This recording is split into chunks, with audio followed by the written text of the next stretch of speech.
Vamos a...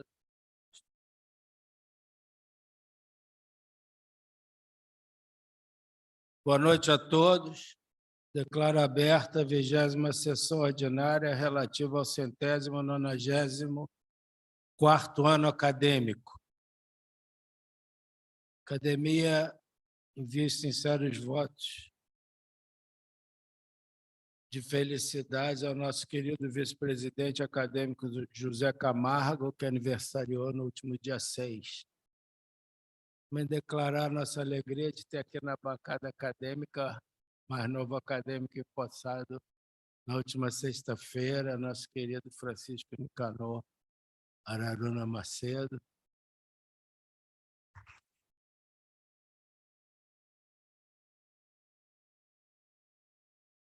Também da alegria de ter aqui na plenária nossos dois eleitos na sessão memorável da última quinta-feira, nossa querida Fernanda Tovar Moll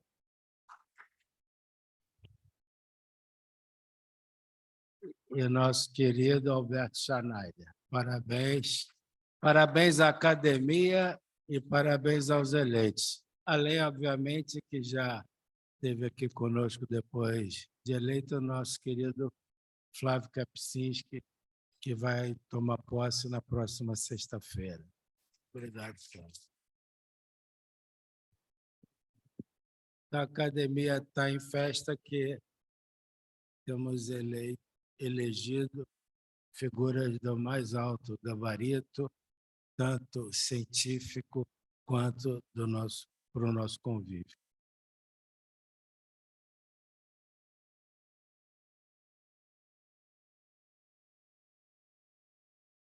A academia também não é feita só de alegrias, né? Nós temos aqui colocar o falecimento da querida Petra Kligerman, semana passada, esposa do nosso querido Jacob Kligerman, e hoje é a reza às 19 horas na Sinagoga de Botafogo. Eu estou sendo representado pela minha mulher e a academia também envia nossos votos de pesar, nosso querido acadêmico Jacó.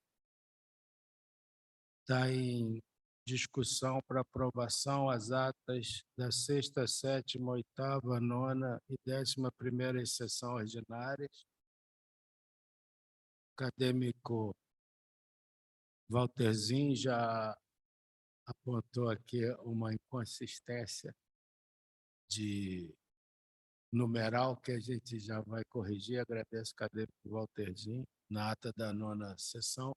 Se mais algum acadêmico tiver alguma correção em relação às atas, pode se manifestar. Não tendo nenhuma correção, considero aprovadas essas atas. Passando agora à comunicação dos acadêmicos, ex-presidente, acadêmico Pedro Novelino, já pediu a palavra.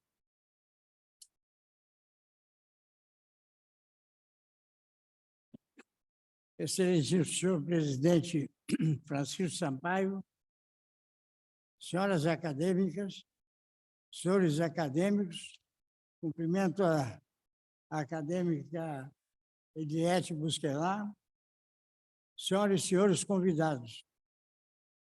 Esta é uma liturgia que deve ser sempre seguida nesta casa. Dirigir-se ao presidente, dirigir-se aos acadêmicos, às acadêmicas e saudando naturalmente os visitantes, os que vêm sempre a esta casa brilhantar com sua presença. Senhor presidente, eu tive a honra de ver no Jornal Nacional a Academia Nacional de Medicina, presidida por Vossa Excelência com grande brilhantismo, foi citada pelo locutor que, naquele momento, falava sobre ozônio. Acho que eu, que estou aqui há mais de 40 anos, né, posso, talvez, lembrar, né, de uma ou duas vezes que a academia foi citada dessa forma, num jornal de grande importância. Senhor presidente, eu tive a honra de ter sido designado por Vossa Excelência para a cerimônia de entrega da medalha Tiradentes a um colega nosso, obstetra, doutor Antônio Rodrigues Braga Neto. Foi uma cerimônia, senhor presidente, muito com a frequência grande. Tinha outros acadêmicos que também estavam presentes, e ele fez uma referência especial à Academia Nacional de Medicina. Portanto, então, é uma honra muito grande, mais uma vez, representar Vossa Excelência. E, por último, senhor presidente, eu tomei a liberdade de trazer alguns recortes que lembram a história dessa academia, entregue a Paula, naturalmente com a aquiescência de Vossa Excelência, para que sejam incluídos nos arquivos desta nossa casa. É só isso, senhor presidente. Muito obrigado. Muito obrigado, querido presidente Pedro Novelino. Muito obrigado por sempre me representar e representar tão bem nossa casa. Soube até que Vossa Excelência foi chamado de presidente emérito na Câmara durante a cerimônia, de tanto que nos representa bem. Queria continuar com a palavra aos acadêmicos, convidando o acadêmico Walterzinho a fazer o. Excelentíssimo senhor presidente Francisco Sampaio, em nome de quem cumprimento a mesa, os acadêmicos, os convidados, eu gostaria de fazer uma comunicação que é devida, na realidade, semana passada, mas a sessão foi fechada.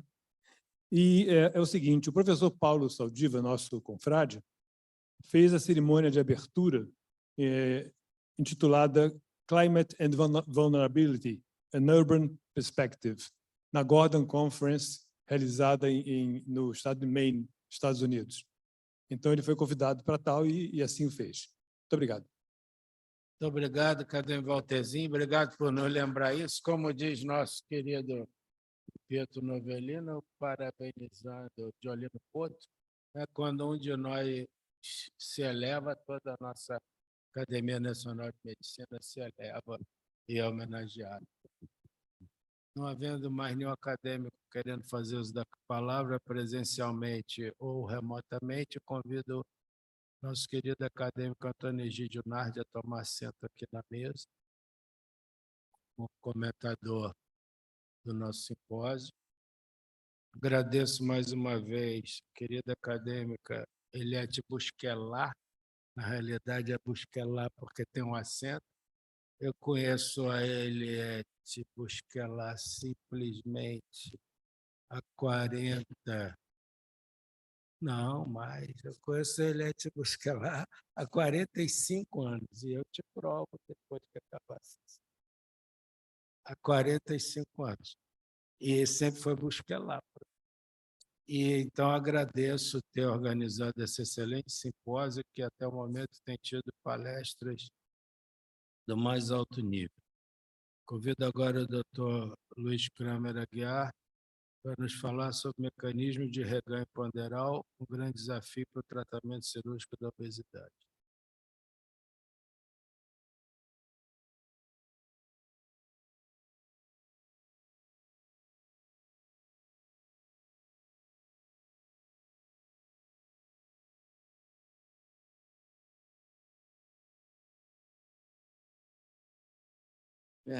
Primeiramente, eu queria agradecer ao excelentíssimo senhor acadêmico, presidente Francisco Sampaio, pelo convite. Muito orgulho estar aqui para mim. dar boa noite a todos os senhores acadêmicos, senhoras acadêmicas e à plateia. Bom, eu vou falar do mecanismo de reganho ponderal, um grande desafio para o tratamento cirúrgico da obesidade. A obesidade é uma doença crônica, progressiva e com alta taxa de recidiva, tá? Isso já é sabido, e para os clínicos a gente considera já como uma doença e não como uma síndrome. Embora a obesidade seja atualmente muito melhor reconhecida, a doença ainda é subdiagnosticada e o seu tratamento é negligenciado, tanto por profissionais de saúde quanto pelos próprios pacientes. Esse é um estudo feito com mais de 14 mil pacientes e que mostra isso. Um estudo multicêntrico, feito em diversos países, incluindo o Brasil, com pacientes que tinham excesso de peso, sobrepeso e obesidade. A primeira pergunta que eu ressaltei é qual o número de vezes que esses pacientes já haviam tentado perder peso. E aqui a gente vê que 52% da amostra já relatava pelo menos uma tentativa, enquanto que 4% já tinham mais de 20 tentativas de perder peso. Quando a gente olha do ponto de vista de sucesso e pensa em 5% de perda de peso, o que a gente vê é que somente 11% desses pacientes que perderam 5% do seu peso corporal, eles continuaram com essa perda depois de um ano. E quando essa perda ponderal ela chega a 10%, a gente tem só 5% dos pacientes que conseguem a manutenção da perda ponderal depois de um ano, mostrando, então, a dificuldade do tratamento da doença e a alta taxa de recidiva. Um dado importante é que na clínica diária, a doença ela é subdiagnosticada, porque a gente vê que os pacientes portadores de obesidade, eles 54% relatavam que havia sido tocado no assunto do peso nos últimos 5 anos em consultas médicas. Mas quando a gente olha 54%, a gente vê que 46% nada era falado. Um outro ponto importante é que somente 36% dos pacientes com obesidade foi dado esse diagnóstico de obesidade durante a consulta médica. Um ponto importante é que os pacientes, por si só, eles têm 81% essa resposta: meu peso é minha responsabilidade. Enquanto que 62% disse que poderia perder peso se realmente focasse a sua mente com essa intenção. Além disso, os profissionais de saúde, em quase 80% dos casos, responderam que para os pacientes perderem peso, eles precisavam mudar completamente o seu estilo de vida, colocando, então, a obesidade como uma condição de vontade própria, de autocontrole e única e exclusivamente de ambiente. Então, a gente tem um paciente com obesidade que relata que, para ele, perder peso é só uma questão de se controlar e o meu resultado só depende da minha força de vontade.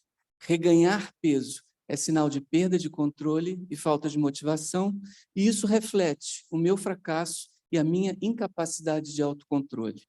Então, coma menos e mexa-se mais, que é o que a gente fala no consultório, né, de uma maneira geral, é uma visão simplista e estigmatizadora, que cria para o paciente uma condição de que ele é fracassado, preguiçoso e sem força de vontade. E isso nós precisamos mudar no atendimento desses pacientes. A obesidade é uma doença, a gente tem claramente mecanismos biológicos que concorrem para o aumento da ingesta, a gente tem, além disso, a diminuição do gasto energético para atividades físicas programadas e não programadas, além disso, um componente poligênico, como já foi citado, favorável, associado à maior capacidade de estocar gorduras e diminuição da oxidação de gorduras desses pacientes. Ao longo do tempo, exposto a um ambiente obesogênico, esse indivíduo vai progressivamente ganhando peso. Então, a gente tem um grupo de pacientes que não tem esse componente genético, que é altamente resistente, que num ambiente obesogênico, ele pode se tornar uma pessoa com sobrepeso. Mas a gente também tem os pacientes altamente suscetíveis, que têm um componente genético, e esses pacientes têm um defeito no seu balanço energético e faz com que eles acumulem gordura com muita facilidade e se tornem indivíduos com obesidade. A obesidade não é só um mecanismo biológico, ela envolve uma série de outros mecanismos, e essa é a dificuldade da doença. Se fosse só biológico, seria mais fácil. Mas a gente tem questões de mídia, questões sociais, questões econômicas, questões de desenvolvimento intraútero, por exemplo, de infraestrutura, uma série de outras questões que envolvem a obesidade e que favorecem o desbalanço energético. Então, quando a gente pensa em tratamento, a gente tem uma opção de tratamento para o indivíduo com obesidade severa. Essa opção de tratamento é o tratamento cirúrgico, que a gente indica, né, no paciente que tem um índice de massa corporal acima de 40, ou quando ele tem acima de 35, com pelo menos uma comorbidade, e é refratário ao tratamento clínico. Essas são as duas cirurgias mais frequentemente empregadas, não são as únicas, gastrectomia vertical e a gastroplastia redutora com Y de Roux, que são as recomendadas pelo Conselho Federal de Medicina. O alvo é fazer com que esse indivíduo atinja um IMC de 25. Então, quando isso acontece, a gente diz que ele perdeu 100% do excesso de peso, e a cirurgia foi eficaz. Mas ela não é eficaz só na perda de peso. O ponto central é que, no longo prazo, a cirurgia bariátrica, quando comparada com um grupo que é tratado clinicamente, ela tem uma redução de mortalidade total, uma redução de mortalidade cardiovascular e uma redução de mortalidade por câncer. Então, essas evidências são fortíssimas e favorecem a indicação da cirurgia bariátrica para os indivíduos com obesidade severa. Além disso, a gente tem uma máxima atualmente falada com muita frequência: o sujeito fez a cirurgia e recuperou o peso todo. Isso acontece, mas isso faz parte da doença obesidade, e não são todos os indivíduos que fazem cirurgia e recuperam o peso. Na verdade, a aderência ao tratamento a longo prazo pode ser um fator preditor de bom resultado.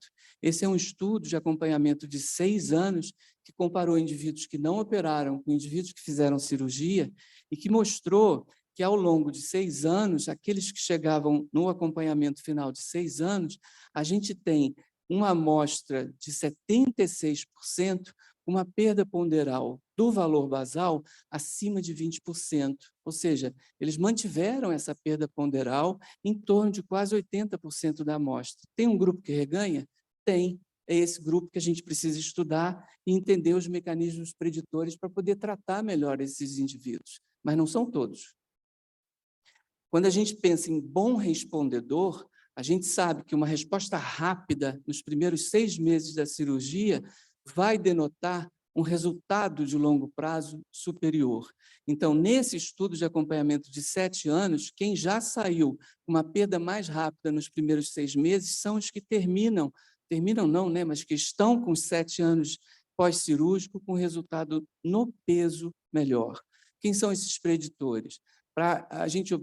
Eles observaram que o sexo feminino, a menor idade, o tabagismo, o maior IMC de entrada, além da ausência de diabetes, de hipertensão e de um HDL baixo, que a gente pode pensar num fenótipo de resistência à insulina, são fatores que tiveram uma razão de risco menor para o reganho ponderal. Bom, e o que é reganho ponderal? Nós também não sabemos. Na verdade, não há uma padronização. Há grupos que trabalham com qualquer valor de ganho ponderal acima do nadir, há grupos que dizem que é acima quando o IMC atinge 35, há grupos que dizem que é acima de 20%. Nós utilizamos nos nossos estudos acima de 20%, mas isso é um ponto que atrapalha, na verdade, porque na ausência de padronização, cada um vai determinar os fatores preditores específicos para o cutoff que ele optou por estudar. Tá? Existe também o conceito de perda ponderal insuficiente, que é o que a gente trabalha nos primeiros 12 meses, né? E principalmente os primeiros 6 meses, não, os primeiros 12 meses, desculpa, que é quando esse indivíduo perde menos de 20% do basal. E aí, quais são os mecanismos que podem envolver isso? Os mecanismos são todos esses aqui, talvez mais alguns, tá? Então, o uso de medicações que promovam ganho de peso, por exemplo, psicotrópicos, o paciente que volta a a precisar do uso de insulina. Então, alguns medicamentos podem promover ganho de peso, tá? Complicações cirúrgicas, que eu vou exemplificar, uma escolha cirúrgica inadequada, uma genética desfavorável, a saúde mental, a depressão, o comportamento alimentar alterado, fatores dietéticos de mudança de composição da dieta, os peptídeos intestinais alterados, com aumento de grelina e redução dos peptídeos sacietógenos, o sedentarismo e a inatividade por barreiras físicas podem estar relacionados com isso, e eu vou mostrar alguns exemplos e alguns dados nossos, tá? O ponto central é que, diante de tanta heterogeneidade de mecanismos e de uma doença ser tão heterogênea, a gente realmente precisa ter um ambiente multidisciplinar para tratar esses indivíduos. Esse é um caso lá da UERJ, ela tem 38 anos, ela fez um bypass com Y de Roux, fora da UERJ, teve uma perda ponderal adequada, de 82%, um IMC de 39% no momento da primeira consulta, com taxa de reganho ponderal de 71%. Ela negava qualquer comportamento anormal do ponto de vista de alimentação e também a ingestão de bebida alcoólica. O que ela referia é que ela comia 4 vezes ao dia, tá? E aí, essa é a frase que fez a gente pensar que poderia ter alguma coisa de complicação cirúrgica. Doutor, eu como um pratão, o dobro do meu marido, tá? Então, ela tinha um apetite aumentado e comia uma quantidade grande de comida. Ela fez uma endoscopia que sugeria ter uma passagem do endoscópio do estômago novo para o estômago excluso, e o doutor Rômulo fez, então, na UERJ, uma tomografia com reconstrução em 3D, que mostra um paute alargado, uma fístula gastrogástrica se comunicando com o estômago excluso, alargado, e permitindo que ela comesse um pratão, ou seja, ela tinha uma complicação cirúrgica que bypassava o bypass, literalmente, tá? Esse é um caso de reabordagem cirúrgica e é um dos mecanismos de reganho que pode acontecer, apesar de ser uma exceção. O tipo de cirurgia que a gente escolhe pode influenciar o resultado cirúrgico. Então, como a obesidade é uma doença muito heterogênea, uma escolha cirúrgica inadequada, por exemplo, uma gastrectomia vertical num paciente com índice de massa corporal que se aproxima de 55, 60, possivelmente vai fazer com que esse indivíduo tenha uma perda ponderal insuficiente e um reganho mais precoce, tá? Um outro mecanismo importante, que é feito nesse estudo sueco, o SOS Study, que é o estudo mais longo que tem de acompanhamento de bariátricos, né? E que mostra, nesse grupo total, que os indivíduos que tinham polimorfismo para o FTO, eles tinham um resultado de perda cirúrgica menor do que o grupo que não tinha, ou seja, o componente genético influenciando a resposta da cirurgia. Quando a gente pensa em fatores dietéticos, a nossa pirâmide alimentar clássica, né, de um indivíduo sem cirurgia bariátrica, ela tem na sua base os carboidratos, que são os alimentos energéticos. A base da pirâmide do indivíduo que faz cirurgia bariátrica é composta por exercícios, líquidos e sais minerais e vitaminas. E logo acima, proteínas de alto valor biológico, laticínios de baixo teor de gordura e leguminosas, tá? O que acontece na prática é que, com o avançar do tempo pós-cirúrgico, esses indivíduos, às vezes até por questões financeiras e também de adaptação à ingesta de proteínas, eles passam a ingerir mais carboidratos. Então, esse é um estudo com N pequeno, mas que exemplifica muito bem isso, tá? E mostra que aqueles pacientes que reganharam peso, eles passaram a ingerir mais carboidratos, o que não seria adequado para o indivíduo que faz cirurgia bariátrica, porque, na verdade, o carboidrato ele tem uma digestão até mais rápida, né? O indivíduo pode testar, ele tem dumping por um tipo de alimento com carboidrato, mas não necessariamente por outro, e ele vai direcionar para o outro, e ele começa a reganhar peso pela mudança da composição dietética. O álcool pode estar influenciando isso, e nesse estudo isso aconteceu, no nosso estudo a gente não mostrou isso. Um outro ponto importante de mecanismo é a adaptação metabólica. Então, o que a gente sabe é que a taxa metabólica basal ela é responsável por 70% do gasto energético em humanos, e ela é determinada pela composição corporal, em especial pela massa magra. O indivíduo que perde peso, ele perde massa gorda e perde massa magra, tá? Quando ele perde massa magra, ele vai ter uma redução da taxa metabólica basal. Então, quando a gente mede antes de fazer, isso é hipotético, tá? Quando a gente mede antes de fazer um tratamento para perda de peso, e por calorimetria indireta, a gente vê que a taxa metabólica basal desse indivíduo era, hipoteticamente, 2.800 quilocalorias dia para uma massa corporal de 125 quilos. Ele perdeu 45 quilos e, do ponto de vista de cálculo de predição, com a quantidade de massa magra que ele passou a ter com 80 quilos, a gente teria um gasto energético basal de 2.350 quilocalorias. Mas, na verdade, na medida direta, por calorimetria, esse indivíduo tem 2.150. Então, esse gap de 200 calorias nesse exemplo é o que a gente chama de adaptação metabólica. E é isso que dificulta o indivíduo de manter o peso. Tá? É aquele indivíduo que está fazendo dieta e que ele está indo muito bem, mas a taxa metabólica basal dele reduz a tal ponto que qualquer deslize faz com que ele recupere o peso. É a tal história de que no fim de semana eu engordei 4 quilos, doutor. Isso acontece, tá?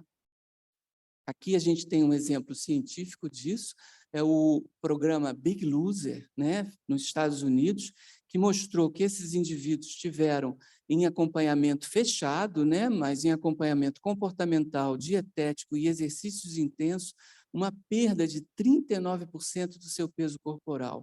O resultado, apesar do N pequeno, mas um resultado exuberante para um tratamento clínico, tá? E aí, na resposta da taxa metabólica basal por medida direta, antes de perder peso, eles tinham 2.600 calorias. E eles deveriam ter, pela massa magra que eles passaram a ter, 2.300 calorias. E, na verdade, na medida direta, eles passaram a ter 1.890.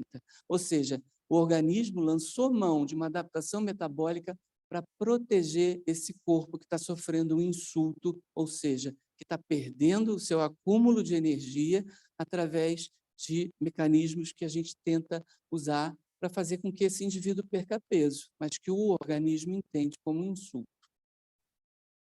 Quando a gente for estudar como é o comportamento de atividade física dos indivíduos que fazem cirurgia bariátrica, nós convocamos pacientes da saúde suplementar que haviam feito a cirurgia e que perderam o plano de saúde, foi mais ou menos na época da pandemia, e esses pacientes passaram a fazer parte do sistema de atendimento lá da Policlínica Piquet Carneiro, ainda na época na Policlínica Piquet Carneiro, e na primeira consulta a gente fazia diversos questionários para esses pacientes e colocava o acelerômetro para medir a taxa de atividade física desses pacientes. A intenção era ver como esses indivíduos que já tinham mais de 2 anos sem nenhum acompanhamento, mas que tinham feito a cirurgia bariátrica, como eles estavam na vida real. Então, como era uma consulta de primeira vez, a gente acreditava que estava expressando aquele momento desse paciente meio que perdido, sem plano de saúde e sem atendimento. O que a gente viu foi que esses pacientes, 3/4 da amostra, não faz nenhuma atividade física ou muito pouca atividade física. Só 1% era considerado altamente ativo.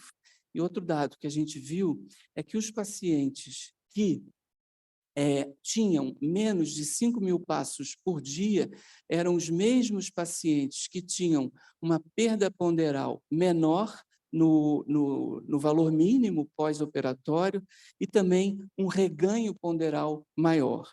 Então, mostrando que esses indivíduos, além de serem muito sedentários, apesar de terem feito a bariátrica, isso também, a princípio, estava relacionado com reganho ponderal e perda insuficiente.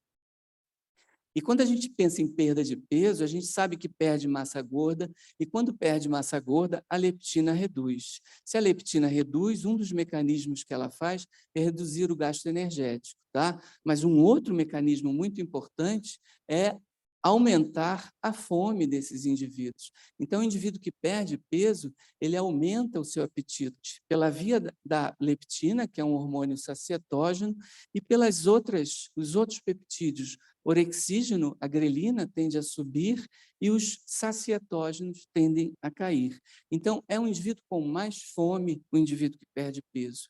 Tá? O que a gente sabe na prática da cirurgia bariátrica é que a gente não sabe. Na verdade, a gente sabe que algumas cirurgias, elas promovem mudanças mais importantes nos peptídeos intestinais, mas a gente não pode afirmar claramente que tal cirurgia muda o peptídeo intestinal definitivamente, porque os estudos são conflitantes e muito controversos, tá? Mas, de qualquer forma, a gente sabe, por exemplo, que o bypass gástrico tem uma ação incretínica superior. Ok. Tá? Bom, em relação ao que nós estudamos, o que nós vimos é que após a cirurgia, 3 meses depois da cirurgia, nós podemos observar que o GLP-1 estava menor no jejum, e olha que esse é um peptídeo sacietógeno, ele estava maior aos 30 minutos e aos 60 minutos, assim como o GIP e o glucagon. Já a grelina, que é um peptídeo orexígeno, a gente viu que estava maior no grupo que fez a cirurgia bariátrica com 60 minutos. Então, nossos dados também são conflitantes. Nós publicamos, discutimos o assunto, mas a gente também não tem dados que se correlacionam necessariamente com o fenótipo, né, do comportamento alimentar. Bom, foi muito falado aqui do mecanismo homeostático, né, para o controle da fome e da saciedade. Foi citado sobre o mecanismo de recompensa. Esse mecanismo de recompensa é um dos mecanismos que promove o reganho de peso, tá? Ele está ligado às estruturas límbicas e paralímbicas, tá? E aí tem 2 mecanismos importantes que a gente chama de wanting e liking. Então, wanting é a vontade de comer e o liking, o prazer de comer. A vontade de comer, ela surge como um mecanismo que faz com que o indivíduo sinta cheiro de alguma coisa e tenha um desejo incontrolável de comer essa coisa, tá? Ou então, o prazer de comer, ele sente o gosto e ele come mais do que devia. Esse indivíduo está com fome? Não. O mecanismo de prazer e recompensa bypassa o mecanismo homeostático. Ele não está com fome e isso está associado tanto com obesidade quanto com o reganho de peso, tá? As dietas também podem promover um aumento dessa ativação. Então, o que a gente vê é que o sistema de prazer e recompensa ele está hiperativado de forma mais sustentada ao estímulo por testes de ressonância magnética naqueles indivíduos que reganham peso, tá bom?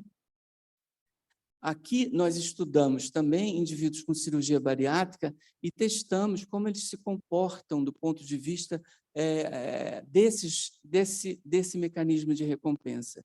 Então, o que nós vimos é que eles tinham um comportamento restritivo maior no grupo que reganhou peso, ou seja, eles pensavam em se controlar mais. Eles tinham uma preocupação com peso maior do que no grupo que não reganhou peso. Eles tinham um comportamento de grazing maior, ou seja, que é o pastar, é o ruminar, é o comer sem parar, mastigar sem parar e deglutir aos poucos essa alimentação, e também o comer repetitivo, como se beliscar toda hora, tá certo? Então, esses comportamentos aqui estiveram presentes no grupo que reganhou peso dos bariátricos que a gente estudou. Por último, o córtex pré-frontal ele também está relacionado com o mecanismo da ingesta alimentar. Então, o que a gente sabe é que o córtex pré-frontal ele pode controlar o desejo de se movimentar, a apatia, a sensação de fadiga, mas que indivíduos com estresse crônico parece que ativa vias dopaminérgicas que estimulam o apetite. Então, esse também seria um outro mecanismo vai passando o controle homeostático da fome e promovendo um aumento da ingesta. Nós estudamos depressão, ingesta de álcool e também qualidade de vida nesses pacientes. O que nós vimos, comparando o grupo com reganho e sem reganho, é que não havia diferença na ingesta de álcool, nem nos scores para depressão. Mas, quando a gente compara com a população geral, eles têm scores bem elevados. E, quando a gente foi comparar a qualidade de vida, aí sim, o grupo que reganhou peso, ele realmente tinha diversos aspectos na qualidade de vida pior do que no grupo que não reganhou peso. Então, por último, eu queria só concluir que o reganho ponderal é uma condição comum na obesidade, independente do tratamento realizado. Há diversos mecanismos biológicos que concorrem, estimulando o reganho ponderal e que se agravam no meio ambiente obesogênico. A obesidade é uma doença crônica, exige tratamento contínuo e, mesmo os casos operados, eles têm indicação de continuar o seu tratamento. A gente pode optar por uma cirurgia revisional, indicar novamente tratamentos farmacológicos, mas não abandonar esse paciente simplesmente porque ele já fez o seu tratamento e o seu tratamento era a cirurgia bariátrica. Por último, eu queria agradecer a todos os componentes do Serviço de Atendimento Integral ao Portador de Obesidade, agradecer em especial ao Hospital Pedro Ernesto, em nome do acadêmico Ronaldo Damião. Acho que sem ele a gente não conseguiria estar fazendo o que está fazendo atualmente, e a professora Eliette, que sem ela acho que eu também não estaria aqui. Muito obrigado, e as agências de fomento por último.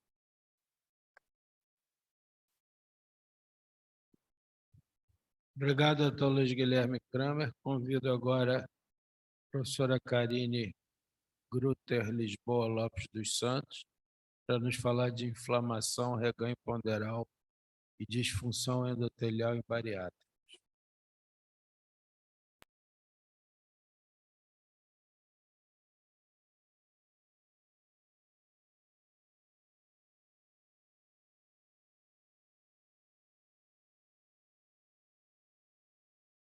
Boa noite a todos.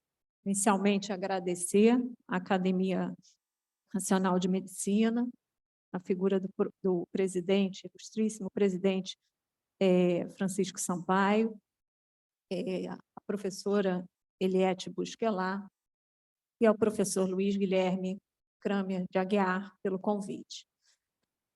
Trago hoje dados que a gente vem desenvolvendo na Universidade do Estado do Rio de Janeiro, em especial no Serviço de Atendimento Integral ao Paciente Portador de Obesidade, que funciona no Hospital Universitário Pedro Ernesto, assim como no Laboratório de Pesquisas Clínicas e Experimentais em Biologia Vascular, o Biovasc, que funciona na UERJ. E o tema que me coube foi falar sobre inflamação, reganho de peso e disfunção endotelial em pacientes que foram submetidos à cirurgia bariátrica. Dados do Atlas Mundial de Obesidade já exibem um crescimento, projeção de um crescimento de adultos com obesidade para 2035 em torno de 41%. Isso é um impacto anual de 2,8%. E isso também impacta no crescimento do número de cirurgias bariátricas em nosso país. Dados da Sociedade Brasileira de Cirurgia Bariátrica e Metabólica exibiram que só no ano de 2022, mais de 74 mil procedimentos cirúrgicos foram realizados no nosso país. E é claro que isso é o reflexo da dificuldade de tratar essa grave doença. A cirurgia bariátrica é amplamente reconhecida como uma das formas de tratar a obesidade, sendo indicada no caso de falha no tratamento de mudanças de estilo de vida, assim como falha farmacológica. E isso a depender do índice de massa corporal e das comorbidades associadas. Os dois procedimentos cirúrgicos amplamente realizados em nosso país são o bypass gástrico em Y de Roux e a gastrectomia vertical, o sleeve. E esses dois procedimentos têm conduzido até o momento os nossos estudos. O que a gente sabe é que a cirurgia bariátrica ela promove uma perda substancial de peso comparada a outros tratamentos não cirúrgicos, ela promove uma melhora de perfil metabólico e inflamação, ela induz a resolução ou melhora de comorbidades associadas à obesidade, como a diabetes, a hipertensão, a apneia do sono, dislipidemia, ela reduz estresse oxidativo e ela melhora a função endotelial. E tudo isso tem um impacto positivo no risco cardiovascular e na mortalidade por todas as causas, enquanto reduz simultaneamente os custos de saúde a longo prazo. Apesar dos efeitos benéficos desse procedimento, pouco se sabe sobre os efeitos do reganho de peso sobre a saúde vascular. A gente sabe que uma parcela dos pacientes que operam, eles reganham peso, mas os resultados sobre mecanismos fisiológicos associados ao reganho de peso na saúde do vaso são limitados a parâmetros clínicos, necessitando mais estudos nesse assunto. A gente sabe que o endotélio, o tecido adiposo disfuncional, ele secreta adipocinas pró-inflamatórias, a exemplo da leptina, da resistina, da interleucina 6 e TNF-alfa, em detrimento das anti-inflamatórias, a exemplo da adiponectina.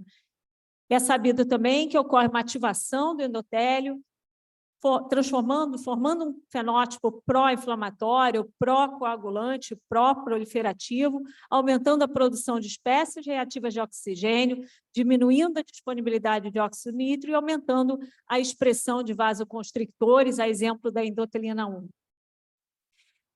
Então, nosso grupo comparou o perfil metabólico, inflamatório e o estado oxidativo e a função vascular de pacientes que foram submetidos à cirurgia bariátrica com alta taxa de reganho, com controles não cirúrgicos variados pela idade, pelo índice de massa corporal e pelo gênero.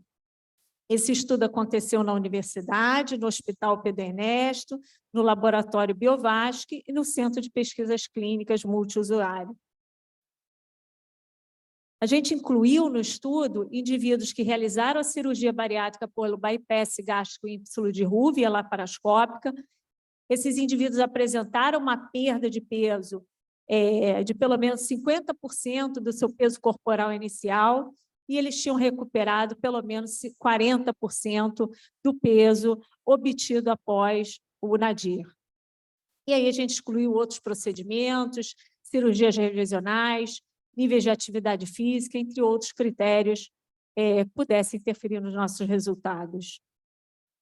Nós avaliamos em nosso serviço o prontuário de 289 pacientes. Aplicando a critérios de elegibilidade, conseguimos incluir 32 pacientes no grupo cirúrgico e pareamos com controles que estavam em tratamento clínico, tanto por equipe médica como multidisciplinar. E aí o nosso grupo cirúrgico, ele tinha uma idade média de 44 anos, 87% da nossa amostra era de mulheres, eles tinham uma obesidade compatível com grau 3, eles tiveram uma perda efetiva do excesso de peso, chegando a 84%, mas eles reganharam 58%. Era um tempo longo de cirurgia, 10 anos, em média. Então, a gente realizou uma primeira visita no Hospital Universitário Pedro Ernesto, com todas as questões relacionadas a termo de consentimento e toda a parte de história clínica, exame físico e medidas antropométricas. E no Biovasc, esses pacientes realizaram coleta de sangue, onde a gente avaliou marcadores inflamatórios, marcadores relacionados à lesão endotelial e estresse oxidativo, e realizamos 2 exames de reatividade microvascular, que é a pletismografia de oclusão venosa e a fluxometria por laser Doppler. São exames comumente realizados em pesquisa clínica, têm uma boa acurácia para avaliação de função endotelial, estratificação de risco cardiovascular e medida da função endotelial em si. O que a gente encontrou nesse nosso grupo com reganho? Com relação à característica demográfica, história clínica, eles eram semelhantes entre si. O que a gente viu de diferença foi com relação a circunferência de pescoço, que foi menor no grupo cirúrgico em comparação com o grupo de obesos. E a gente viu um perfil metabólico também melhorado pela glicemia de jejum, pelo HDL colesterol e pelos triglicerídeos. Então, a glicemia de jejum e triglicerídeos menor no grupo cirúrgico e o HDL colesterol maior.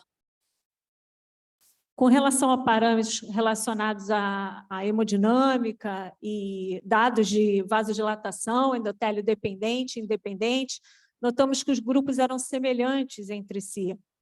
Provavelmente, a recidiva do peso pode explicar, em parte, esses nossos achados. Com relação a marcadores circulantes de inflamação, lesão endotelial e estresse oxidativo, a gente pôde observar que o grupo cirúrgico apresentou níveis maiores de adiponectina e menores de interleucina 6. Os demais biomarcadores, a leptina, resistina, TNF-alfa, endotelina 1, as moléculas de adesão vascular, ICAM e VCAM, e de estresse oxidativo TBARS eram semelhantes. Então, esses nossos achados, eles revelam que pacientes bariátricos, mesmo com alta taxa de reganho, eles exibiram melhores indicadores clínicos ligados à saúde metabólica, expresso pela glicemia de jejum, triglicerídeos e o colesterol HDL, em comparação com indivíduos com mesma massa corporal, onde se diferenciam era a realização da cirurgia.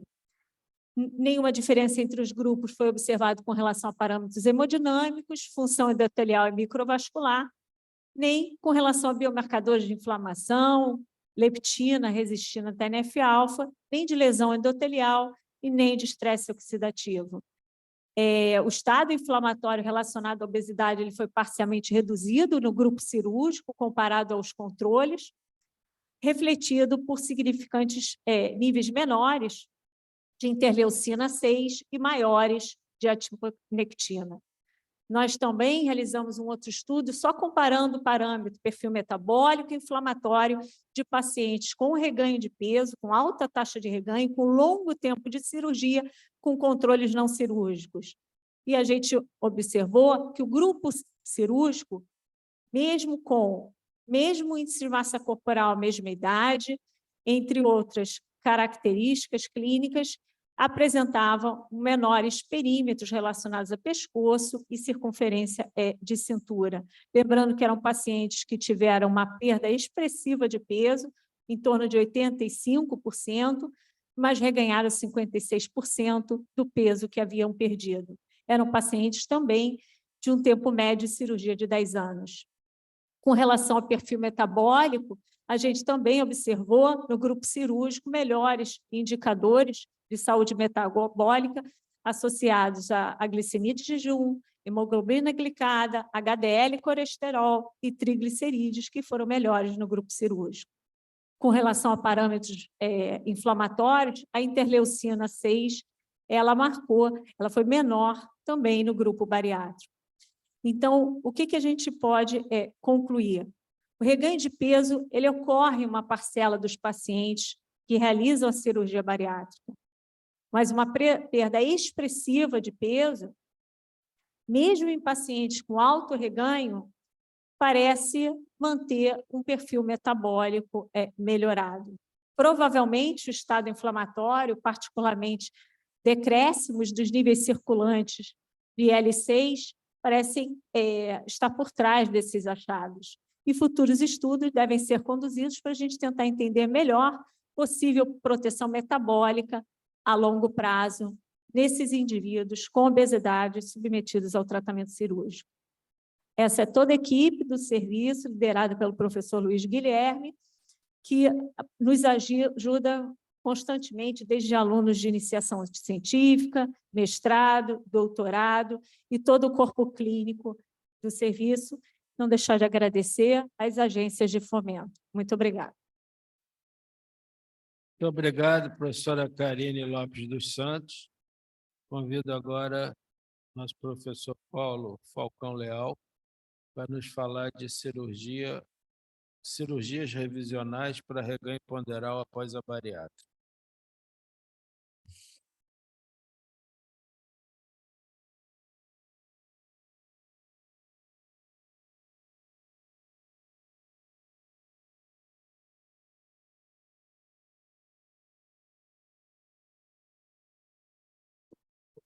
Boa noite. Eu gostaria inicialmente de me dirigir ao excelentíssimo presidente, professor Francisco Sampaio, meu professor de anatomia na Faculdade de Ciências Médicas da UERJ, nos idos da década de 80, e é um orgulho estar aqui nessa casa, Academia Nacional de Medicina, falando sobre um tema que é cativante. A cirurgia bariátrica é um tema cativante. Gostaria também de agradecer aos acadêmicos, na figura da acadêmica professora Eliette Busquelar, pela oportunidade, pelo incentivo à pesquisa na área de obesidade, e ao acadêmico professor Ronaldo Damião, diretor do nosso hospital, o Hospital Universitário Pedro Ernesto. É um orgulho participar do hospital. O hospital, sem sombra de dúvidas, vive um momento único. É um hospital que tem um serviço de cirurgia, eu vou dizer, completo. Excelentes profissionais, nosso chefe de serviço, o professor Marcos Piton, prestigiando esse evento. E a cirurgia bariátrica veio aumentar a capacidade de serviço e mostrar a importância do tratamento no acolhimento do paciente portador de obesidade. A minha história, eu sou um cirurgião oncológico. 17 anos da minha vida eu passei no Instituto Nacional do Câncer. E aqui meus sentimentos para a família do professor Jacó Clima. Eu vivi um INCA que hoje eu acho que mudou bastante. Mas o meu orgulho como aluno, ex-aluno e professor da UERJ, ele continua constante. E o meu motivo para começar a fazer cirurgia bariátrica foi muito simples. Eu queria aprender a fazer cirurgia oncológica por vídeo, era o que eu queria. E deu certo. Mas não só deu certo fazer cirurgia oncológica por vídeo, como também eu comecei a estudar a cirurgia metabólica e perdi o preconceito no tratamento do paciente obeso. É muito fácil, tudo isso que o Guilherme passou para a gente, o estigma do paciente bariátrico. Ele vai tratar, ele é preguiçoso, ele não consegue fazer uma atividade física, ele come demais, ele come errado. Não é assim que funciona. E o dia a dia mostra para a gente isso. É gratificante por demais o resultado desses pacientes, a médio prazo, a longo prazo, e o acolhimento, a ele perceber que a doença, que ele não tem culpa da doença que ele tem, e que ele pode sim recidivar após uma cirurgia bariátrica, existem opções para ele. E que opções seriam essa? O Guilherme mostrou esse slide, então eu não vou me ater em detalhes, mas apenas colocando a importância da multidisciplinaridade. Esses pacientes precisam ser abordados de uma maneira multidisciplinar. Toda a equipe é importante para definir o porquê que ele vai reganhar o peso dele. E quais são os critérios que nós utilizamos para indicar uma cirurgia revisional? Basicamente, os mesmos critérios que se utilizam para indicar a primeira cirurgia. Os mesmos critérios do IMC, que talvez não seja a melhor maneira de medir a obesidade, mas é um critério simples e é um critério acessível. E, além disso, além do critério do IMC, com comorbidades, obesidade grau 2, acima de 35 e acima de 40, de uma maneira isolada.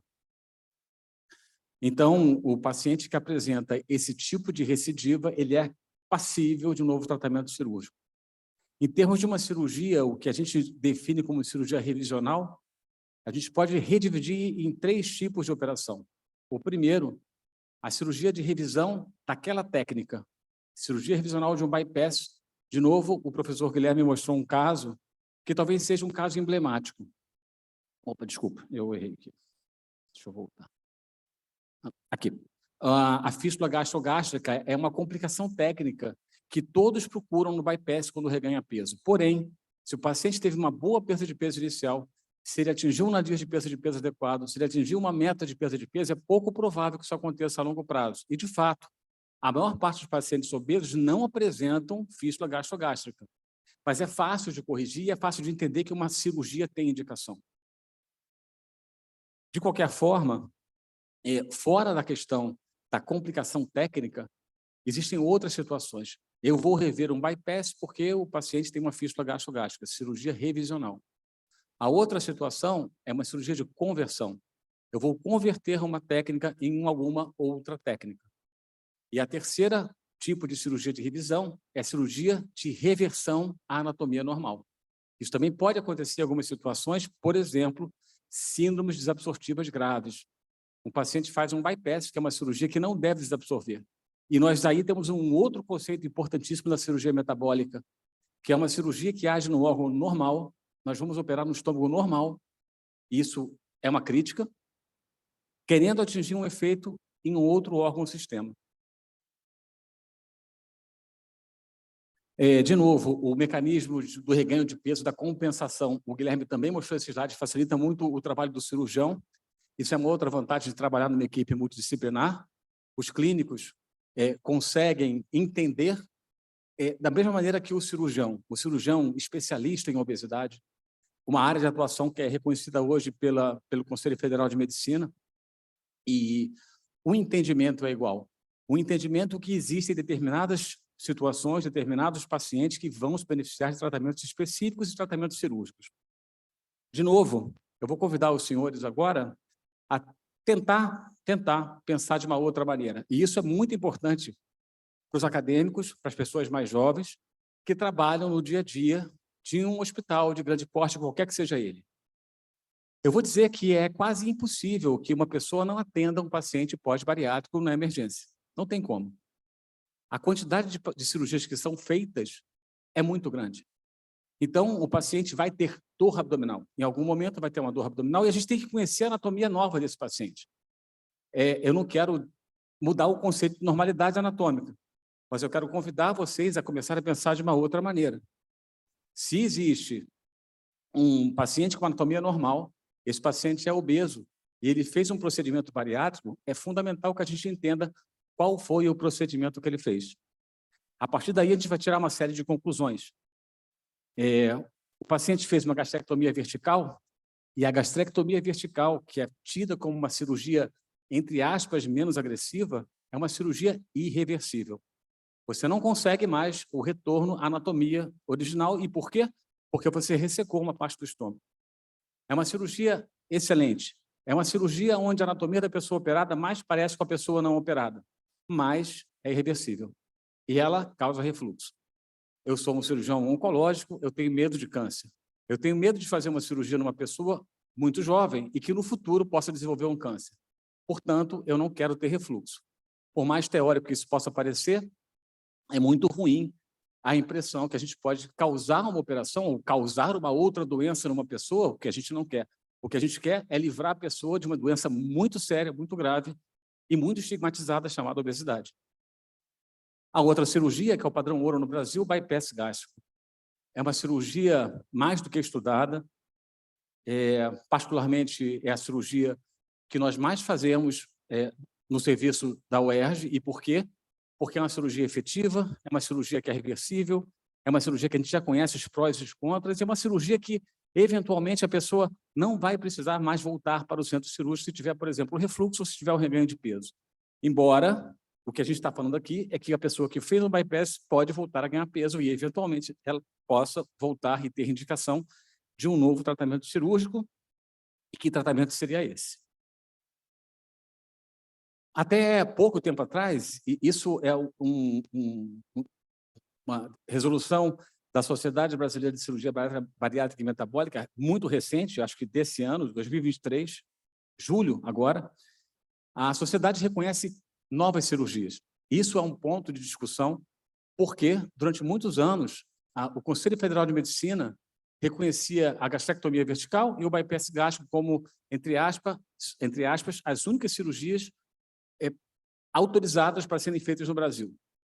E isso, de certo modo, atrasou a percepção que existem outras alternativas que eram feitas no mundo inteiro e, eventualmente, feitas até no Brasil, porém, dentro de um estigma de não serem cirurgias autorizadas.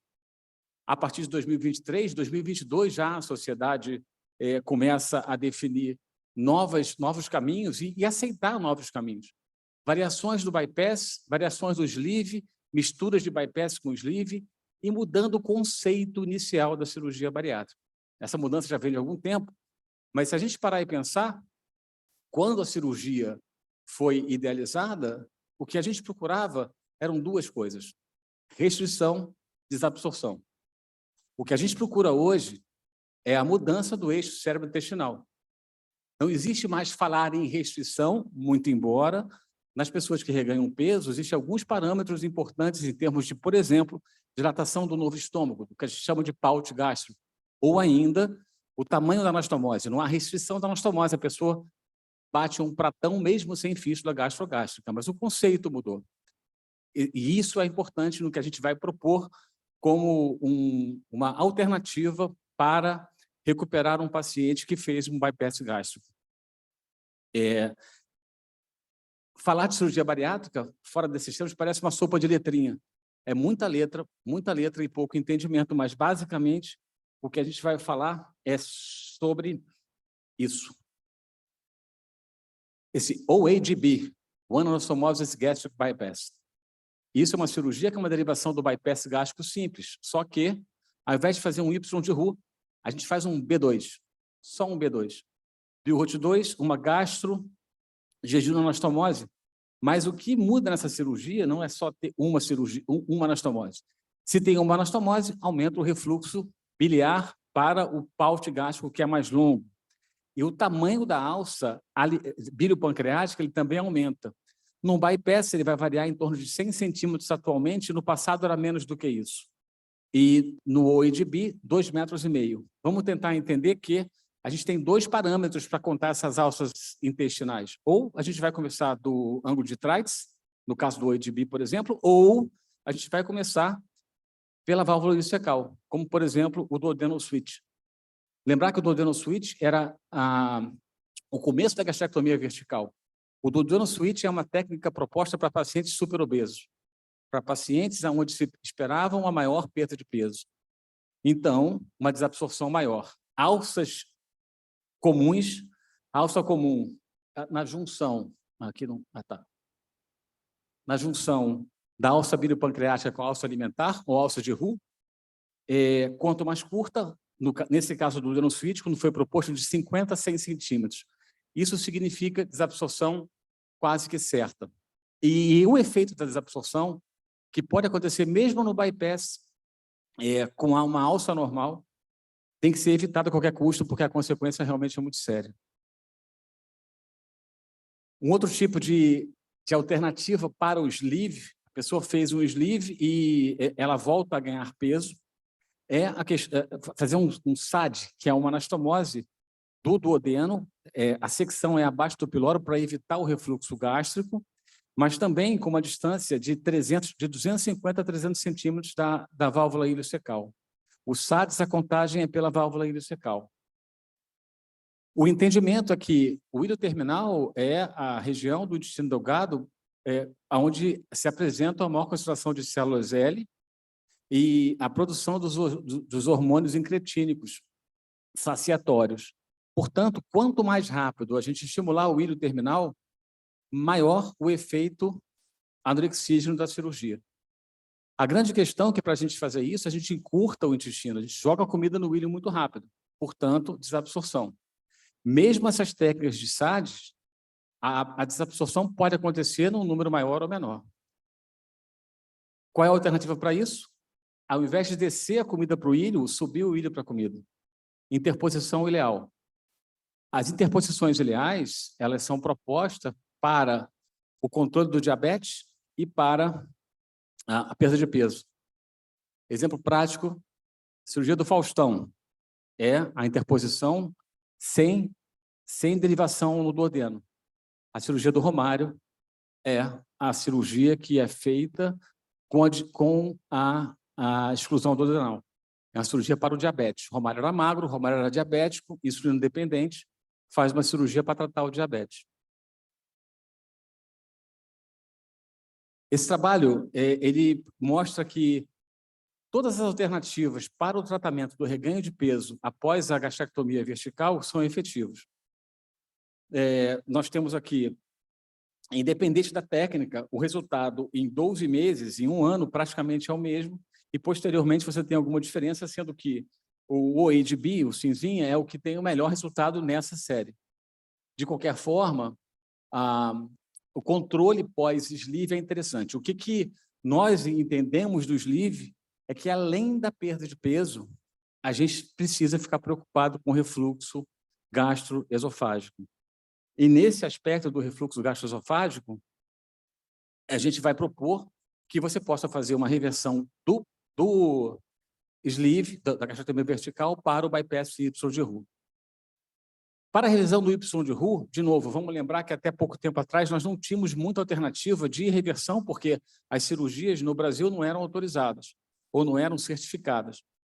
Então, basicamente, o que se fazia era distalizar a anastomose de jejum ileal, que a gente chamava de bypass distalizado, que é uma cirurgia muito complicada, porque a quantidade de desabsorção, vocês reparem nessa série, que chega em torno de 31%, com necessidade de nutrição parenteral total de 21%. Essa técnica não deve ser realizada e, de fato, ela não é mais realizada, distalizar o bypass.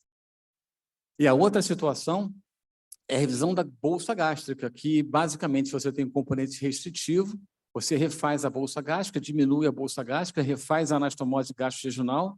Novamente, quando ela é acima de 2 centímetros, a possibilidade de reganho de peso é maior a longo prazo, e você tem um resultado de 43% de perda de peso em um ano, porém, a longo prazo, de novo, essa perda vai cair. Novamente, a cirurgia não deve ser feita ou encarada de modo isolado. O que nós precisamos perceber é a necessidade de trazer esse paciente de volta para um grupo de acolhimento e um grupo que consiga perceber a complexidade da obesidade. Tratando a recidiva com técnicas endoscópicas, isso pode ser oferecido, existem alguns trabalhos com TOR, com cirurgia endoscópica, ou com a escleroterapia, com laser de argônio, e existe também uma perda de peso, mas essas perdas de peso são menos sustentadas do que no caso de outras cirurgias.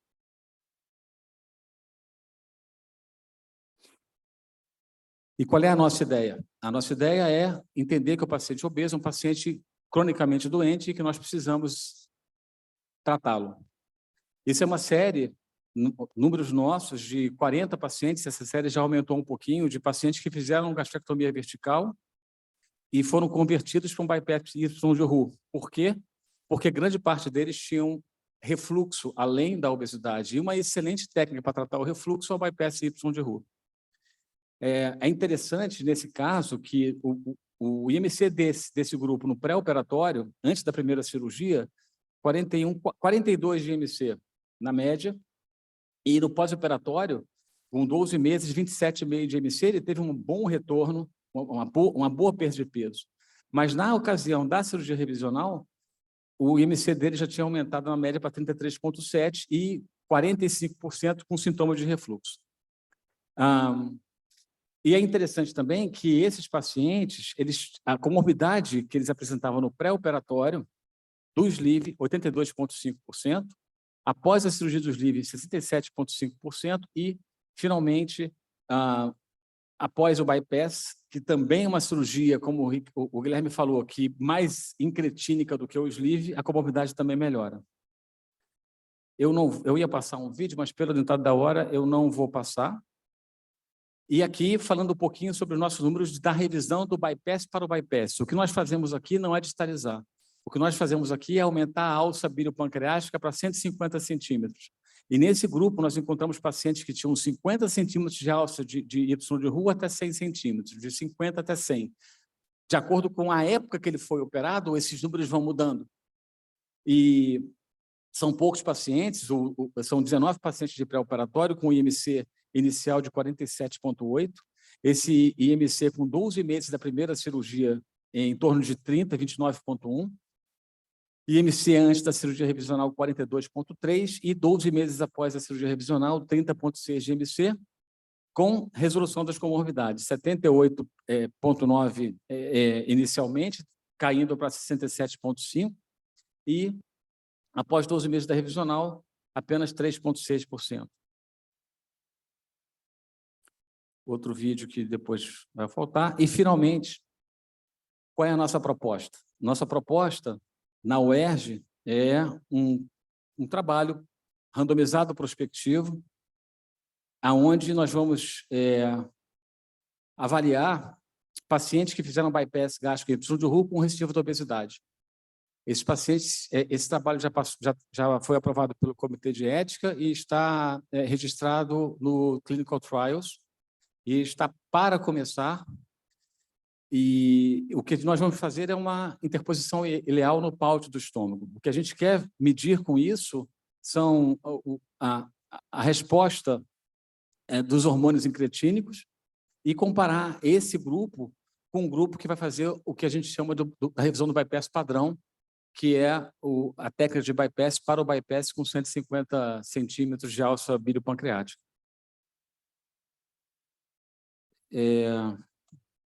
Muito obrigado pela atenção. Acho que eu não estourei meu tempo. E agradeço a todos vocês. Muito obrigado. Muito obrigado, estimado Falcão, pela excelente apresentação didática para todos. Obrigado. Convido agora a minha querida Mônica Gadelha, acadêmica Mônica Gadelha, a tomar assento à mesa, querida acadêmica Otávio Vaz, também, para fazer parte do grupo que vai comentar esse simpósio. Otávio, acho melhor ali. Então, estamos abertos. Vamos primeiro, pela prioridade feminina, dar a palavra à acadêmica Mônica Gadelha para fazer seus comentários.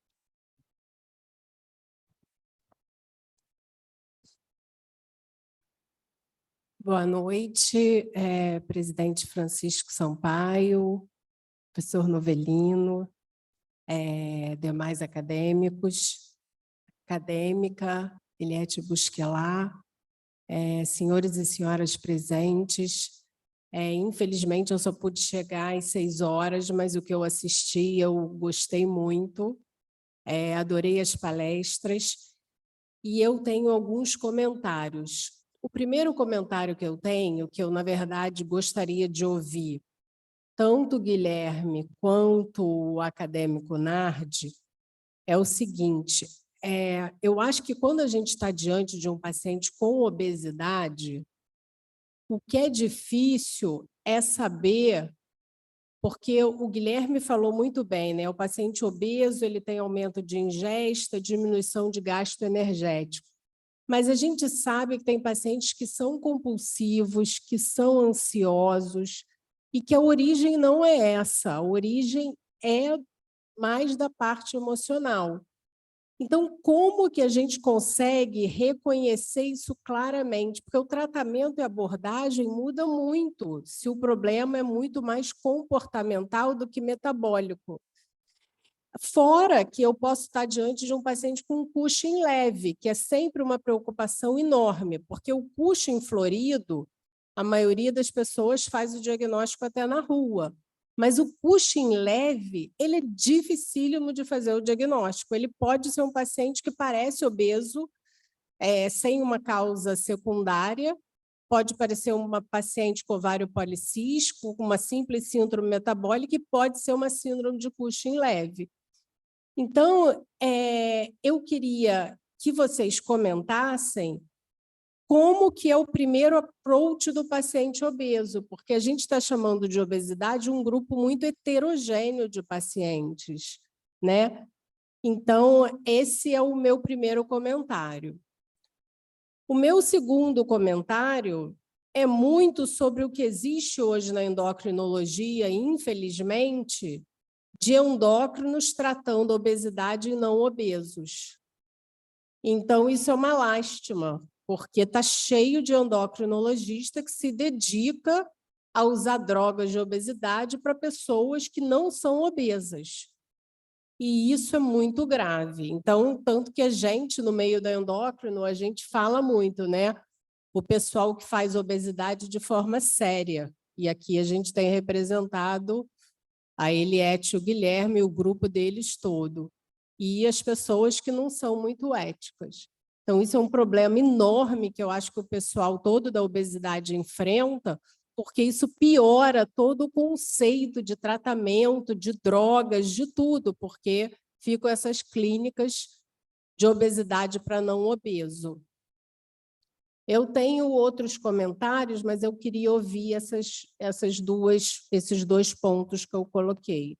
Obrigado, acadêmica Mônica Gadelha. Eu vou passar os comentários do querido acadêmico Nardi e depois eu vou distribuir as perguntas de acordo com os palestrantes.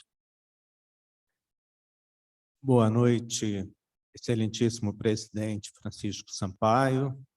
Eu gostaria, mais uma vez, de cumprimentar tanto a acadêmica Eliette Busquelar quanto o professor Luiz Guilherme Kremer pela organização do excelente simpósio e dizer que hoje é uma festa da UERJ, né?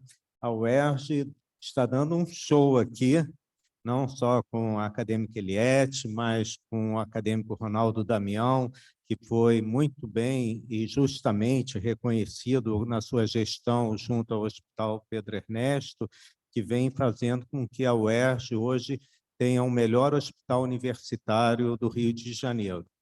Mas todas as representações foram excelentes e fiquei muito satisfeito.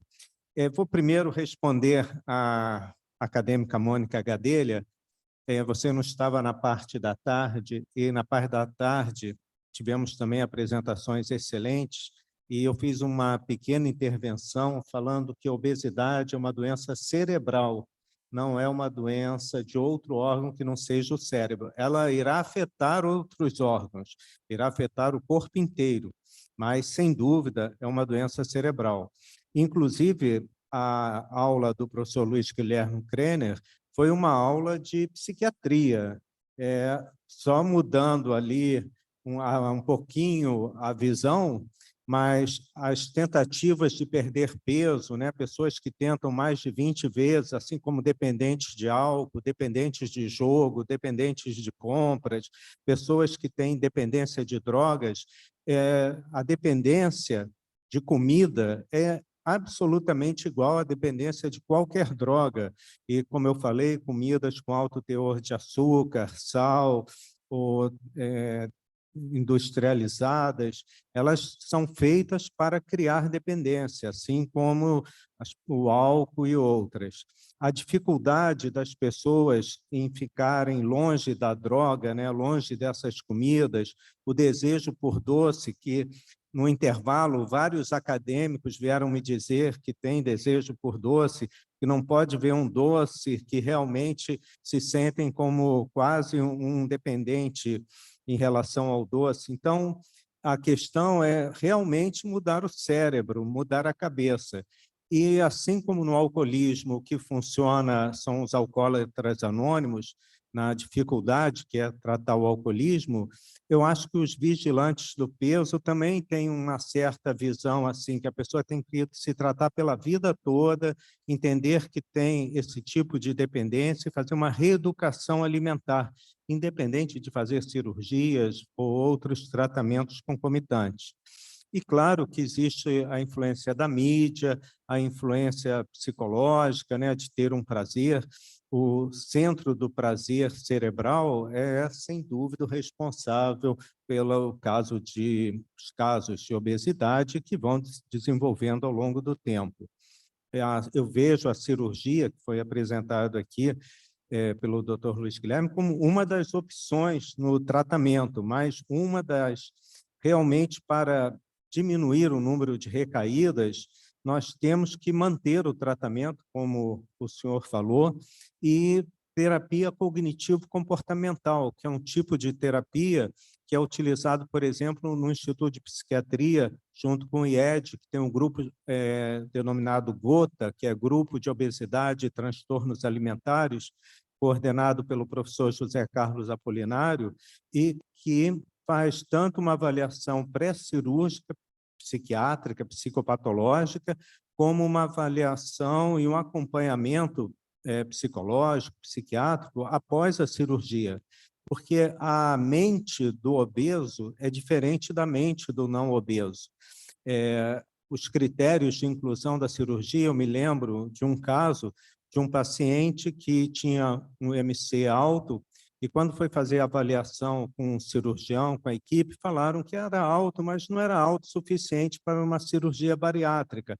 que ele tentasse fazer ginástica, tentasse comer menos, etc. E ele entendeu o contrário, que não era autossuficiente, então ele ia comer mais até chegar ao IMC para fazer a cirurgia. Ele não ia parar de comer, porque era um absurdo. Então, é uma mente diferente, que prefere engordar mais para fazer uma cirurgia do que fazer uma dieta e ginástica. Em relação à professora Karine Grutter, eu também gostei muito e fiquei surpreso com mais de 74 mil cirurgias bariátricas, né, no Brasil, mas o que mais me impressionou foi a questão de demonstrar que é uma doença inflamatória. As doenças mentais são doenças inflamatórias, a depressão é uma doença inflamatória do cérebro. Nós sabemos que marcadores inflamatórios estão aumentados na depressão, no transtorno bipolar, no transtorno de pânico, e a obesidade, ela também se traduz por uma inflamação cerebral. No tratamento da depressão, um bom anti-inflamatório é a atividade física, que tem um fator anti-inflamatório cerebral importante, já visto em vários estudos. E para o obeso, que tem uma doença também inflamatória, a atividade física, sem dúvida, é um fator importante. Eu gostei muito desse estudo avaliando os pacientes 10 anos depois da cirurgia, comparando com o grupo controle, mas certamente vários fatores influenciaram aí durante esses 10 anos, naqueles 56, mais ou menos, por cento de recaída ou de ganho de peso. Muito certamente, uma terapia cognitivo-comportamental, um acompanhamento psiquiátrico e psicológico poderia diminuir isso bastante, esse número de recaídas, além de um controle em relação a entender como a mídia funciona, entender como o mundo da comida funciona. Hoje em dia, no Instituto de Psiquiatria do FRJ, nós estamos com uma pesquisa em andamento com realidade virtual para transtorno alimentar. Não é para obesos, mas são pessoas que têm problemas com comida, principalmente transtorno do comer compulsivo, que muitos são obesos, outros não, e também com bulimia. E lidar com comida na realidade virtual, ninguém engorda, e é importante porque as pessoas acabam aprendendo a recusar a comida na realidade virtual, e a gente espera que isso se traduza também na vida real. Por último, a excelente aula do professor Paulo Roberto Falcão Leal, eu gostaria de saber, professor Paulo, do senhor, os critérios psiquiátricos ou psicológicos para as cirurgias, né? Se há uma relação entre ter depressão ou ter um histórico psiquiátrico e mais complicações pós-cirúrgicas, porque muitas vezes, eu sei, o psiquiatra só é chamado depois que a complicação já ocorreu, mas talvez isso pudesse ajudar num número menor de recaídas e nos tipos de cirurgia. E, para encerrar, eu gostaria de dizer que hoje eu só vou jantar salada e água, mais nada. Obrigado. Obrigado, acadêmico Nardi. Vamos ouvir agora os comentários do acadêmico Otávio Vaz e depois vamos distribuir aqui as questões.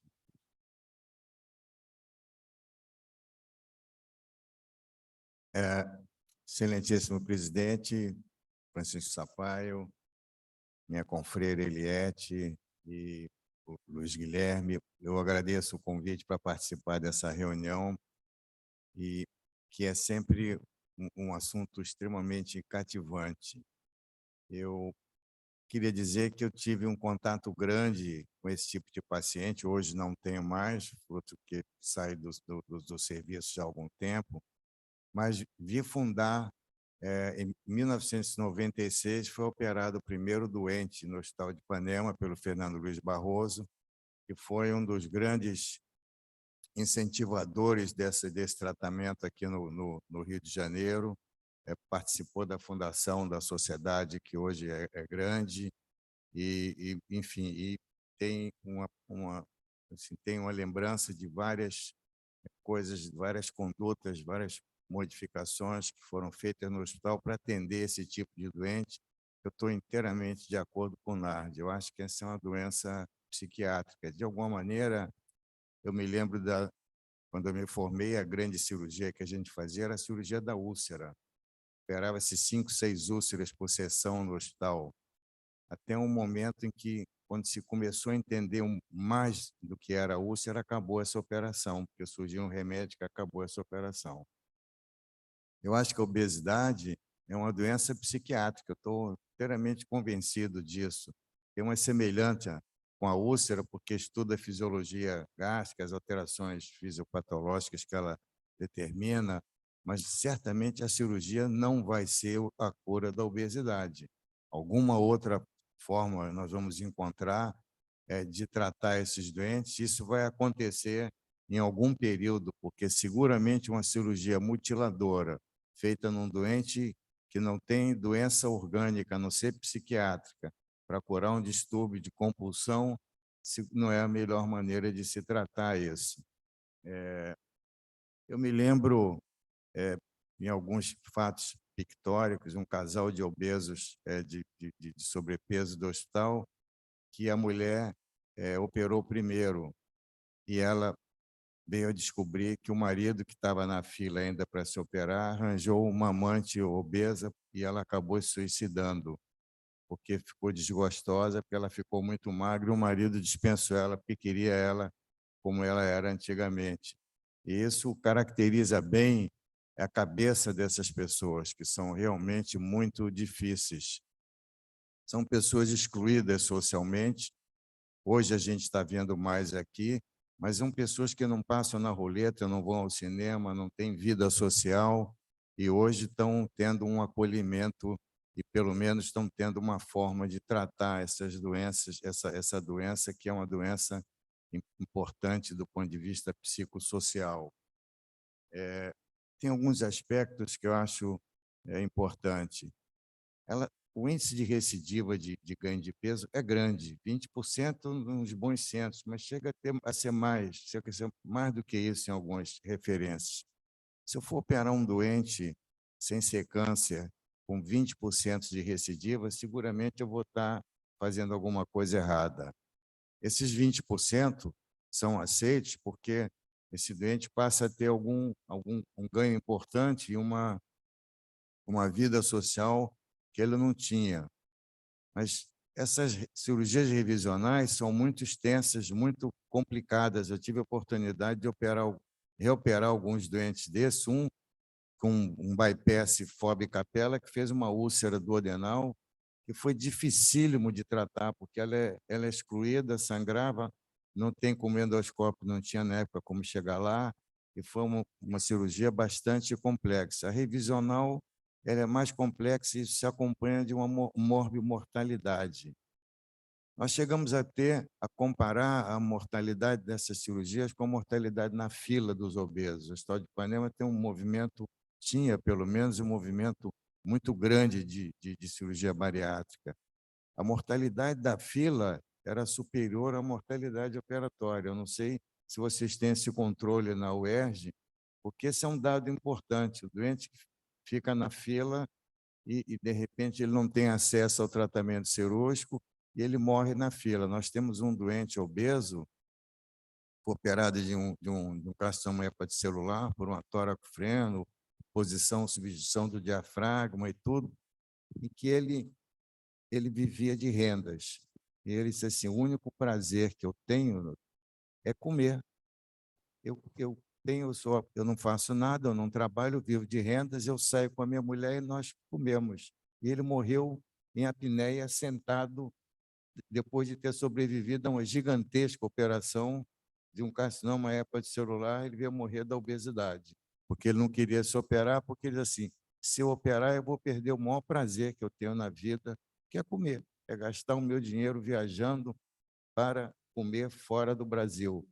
Então, eu acho que o Nardi focalizou muito bem isso, e eu acho que o grande tratamento, na minha impressão, dessa doença não vai ser cirúrgico, vai acontecer como aconteceu com a úlcera, que a gente só falava de úlcera, só operava a úlcera, várias operações para úlcera, todos os congressos se discutia a úlcera, um belo dia a úlcera desapareceu porque surgiu o inibidor de bomba protônica. Acabou a hemorragia digestiva que todo hospital tinha, a gente chegava no hospital, ia para o CTI para saber como é que ia ficar o dia, se ia ter que operar de emergência, não ia, tudo tinha gastrite hemorrágica, sangrava, e acabou a úlcera. Eu acho que a cirurgia bariátrica vai ter esse curso, porque quando todo mundo entender tudo o que acontece, vai sair um chip na cabeça, um remédio que vai acabar com essa operação, que eu acho que ela é muita coisa para o tratamento de uma doença psiquiátrica. Obrigado, acadêmico Otávio Vaz.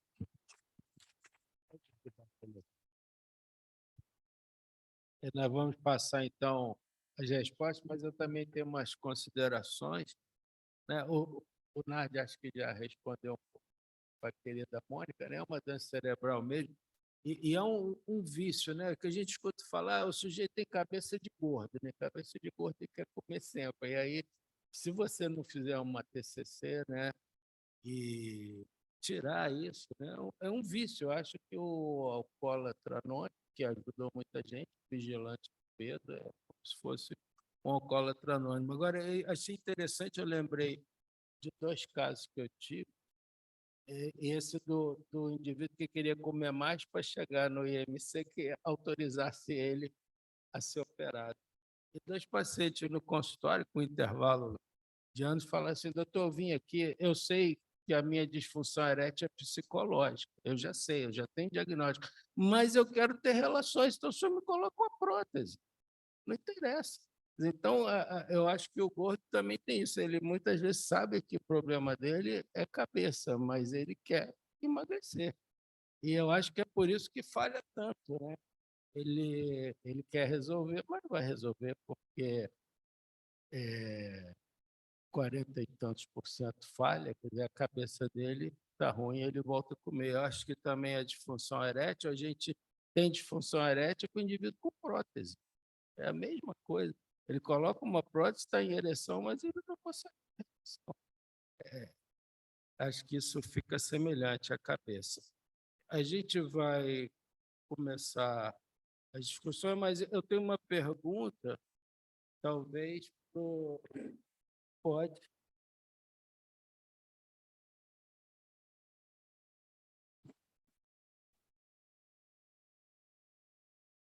Eu queria concordar com o acadêmico Nardi e dizer o seguinte, que nos Estados Unidos, os alcoólatras anônimos têm, com as pessoas que param de beber, eles chamam essas pessoas de sober alcoholic, porque um alcoólatra é um alcoólatra pela vida, e provavelmente a gente chegaria a isso com relação ao obeso.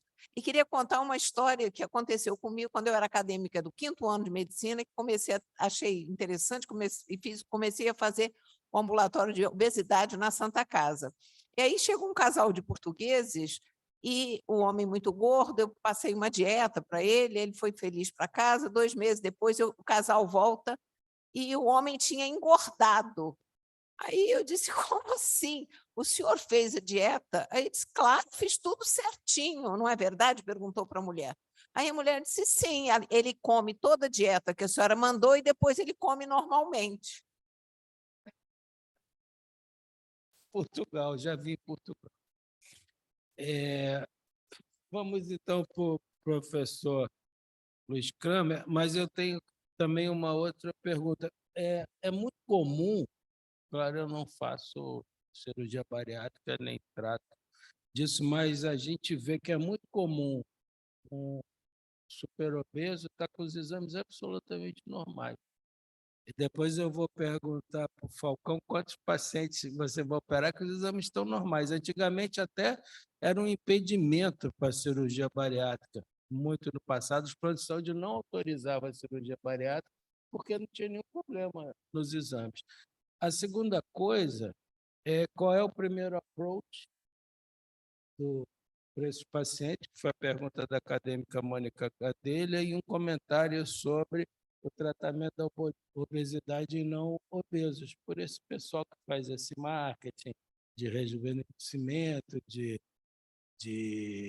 emagrecer, então saxendas e outras coisas do tipo assim, direto, porque eu vejo doente no meu consultório de urologia tomando essas drogas e estão magros, e estão usando. Então, assim, são 3 perguntas que queria que o senhor respondesse rapidamente, que ainda tem muitos comentários. A primeira pergunta são os pacientes obesos que vão para a cirurgia bariátrica e no sim. pré-operatório estão com exames absolutamente normais. Na verdade, assim, quando a gente pensa em cirurgia bariátrica, o indivíduo que tem um IMC de 35, a princípio ele já tem indicação de fazer cirurgia. Vem com os exames todos normais? Normalmente não. Existe uma associação entre a gordura subcutânea, a distribuição de gordura, com exames normais. Então, a gente diz que o paciente que tem muita gordura subcutânea, ele pode ser um indivíduo com obesidade, mas metabolicamente saudável, que a gente chama de metabolicamente inativo. Esses indivíduos, eles existem, pode ter até um IMC de 39, 40, com os exames todos normais. Agora, dizer que isso é comum, não. Não é comum. Na verdade, o que nós vemos habitualmente, lá na UERJ principalmente, são pacientes até com muitas comorbidades. São pacientes que, na verdade, deveriam fazer uma cirurgia em 6 consultas, essa é a programação, porque ele já está na fila do CISREG há alguns anos, e ele, às vezes, não, em 6 consultas, ele ainda não está preparado para uma cirurgia. E aí a gente mantém esse paciente. Então, normalmente, é um paciente com muitas comorbidades e com muitos exames alterados, então, tá? Em relação à professora acadêmica Mônica Gadelha, eu acho que o acadêmico Nardi já respondeu. O que eu posso dizer é que, na verdade, esses pacientes, eles muitas vezes eles são heterogêneos por si só, e um só medicamento não resolve. Então, quando o paciente tem condições de usar alguns medicamentos, a gente tem que tratar a obesidade do ponto de vista clínico, às vezes como está tratando um paciente com hipertensão arterial ou diabetes, utilizando vários mecanismos de ação no GABA, no GLP-1, como é que chama? Nas monaminas, para tentar fazer com que esse paciente coma menos. Só isso resolve? Não. O professor Nardi já deu uma aula aqui, né? A terapia cognitivo-comportamental vai ajudar muito esses pacientes. Um outro ponto é o Cushing. Na verdade, assim, não existe no consenso o rastreio do Cushing para o paciente que vai fazer cirurgia bariátrica, mas a gente faz. Tá? Então, a gente faz uma dosagem com 1 miligrama de supressão e repete com 2 miligramas, caso não suprima, e se não suprimir, a gente prossegue a investigação. Temos casos? Temos. Qual é o percentual disso? Eu não posso afirmar para você, mas é baixo. Tá? Nós temos hoje 3 pacientes na endócrino, encaminhados para endócrino, e prosseguindo a investigação para poder retornar para a fila de cirurgia bariátrica. Tem uma paciente que tinha Cushing e a gente teve que optar pela cirurgia dela, porque ela é uma paciente que sequer poderia investigar do ponto de vista de imagem o Cushing, por causa do tamanho da paciente. Mas a gente faz o rastreio. Tem mais uma pergunta. Obrigado. A acadêmica Mônica Gadelha quer fazer alguma complementação? Então, Guilherme, eu ia te perguntar isso, nos consensos não está a investigação de Cushing, e a investigação de Cushing nesse doente é muito difícil, porque é o doente que mais falso positivo dá, né? Sim, mas Então, é isso que posso te interromper? claro.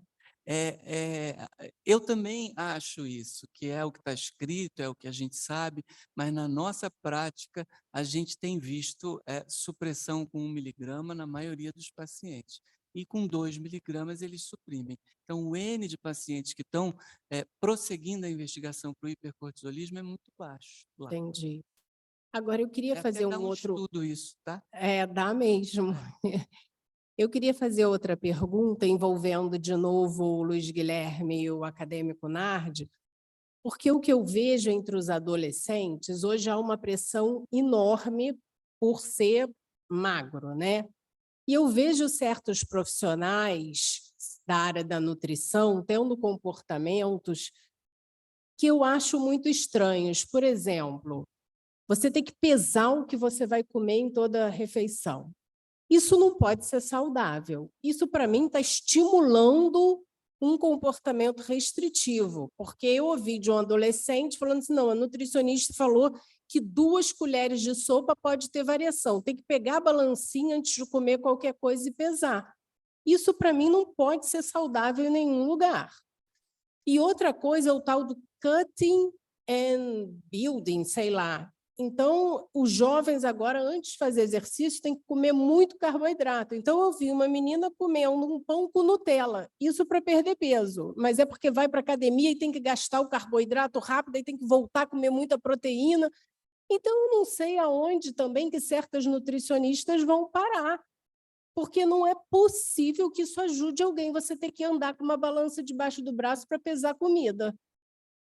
Fora o excesso de proteína A whey protein e creatina. A pessoa faz 15 minutos de exercício por dia e tem que repor com whey protein e creatina. Isso fica a ser patético, né? Carregando o rim. Com É. certeza.